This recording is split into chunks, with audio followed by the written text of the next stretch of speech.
So how do we divide fractions?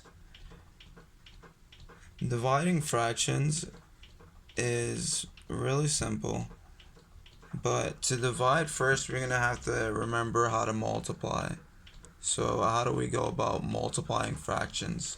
We multiply fractions just straight across. So say if I wanted to multiply a half times 2/3, I'm literally just going straight across, which is 1 times 2, which ends up giving me 2, so straight, and then 2 times 3, which ends up giving me 6. I end up with that. Now I end up having to reduce this, and I'll start off with lower numbers like 2 and 3 and say, can I divide this by that? And I can divide the top by 2, and I can divide this by 2. So I need to be able to divide numerator and denominator by the same thing. Numerator is just the top, denominator is just the bottom. So now I end up with that. So that will be multiplying. So dividing is going to be very similar. It's just that you take the fraction on the right side and you're going to flip it. So flip this one. Once you do that, you're literally multiplying. So let's do that.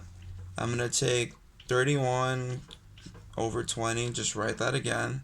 And now I'm going to take this half over here. Rather than 3 over 1 now, it's going to be 1 over 3. So now I'm here. Now I'm literally just going to treat it like a multiplication problem and multiply straight across.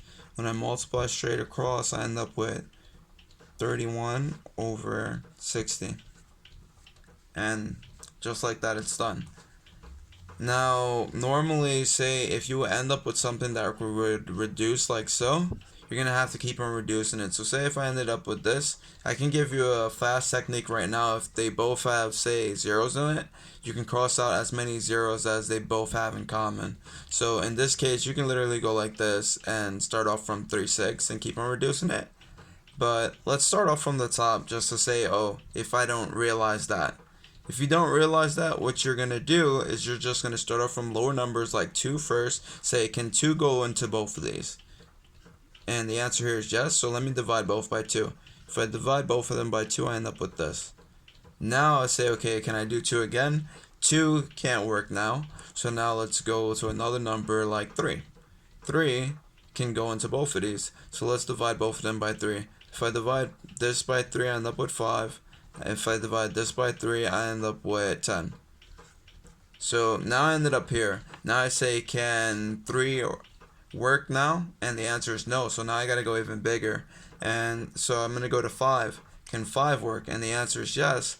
So if I take divide 5 from a 5, I end up with 1. And if I divide 10 into 5, I end up with 2. And this is the lowest that it can get. Now it can't, be reduced anymore. And we'll be solving all of these problems just like that. Another way you can look at it also, maybe in a general form, would be, say if you had fraction a over b, divide it by c and d over d, right? It's literally you're just crossing. So you cross this one first, then you cross this one. Alright, so first that one, second with that one, alright? And you end up going just like that. And that's a way of doing it visually really fast. And pretty much, yeah, that would be how you divide fractions. If there's any questions, or if maybe you just have a problem that you would just like me to solve, then you can comment on the video. I'll be posting more math videos like so, if this is relatively important to you, I would like to provide value, so you can consider subscribing. And thanks for watching the video.